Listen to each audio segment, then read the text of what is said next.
Osteoarthritis is a degenerative joint disease. We develop it as we get older, and a number of things in our life can predispose us to developing osteoarthritis. As our cartilage degenerates, it can ultimately lead to pain when that bone is exposed, and then can really be debilitating.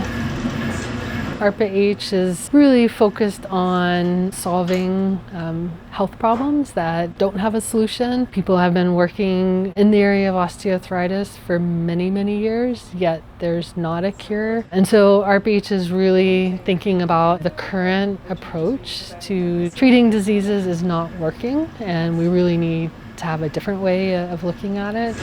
So along the Front Range here at CU Boulder, at CU Anschutz, and at Colorado State University, we really have a breadth of expertise in this area, and it was an opportunity to bring us all together. We've been working on it for 2 years, and we've made tremendous progress. We were able to demonstrate that we were able to reverse osteoarthritis in those animals. Now we're really moving into what are called IND-enabling studies. So we have about 1.5 years to do those studies.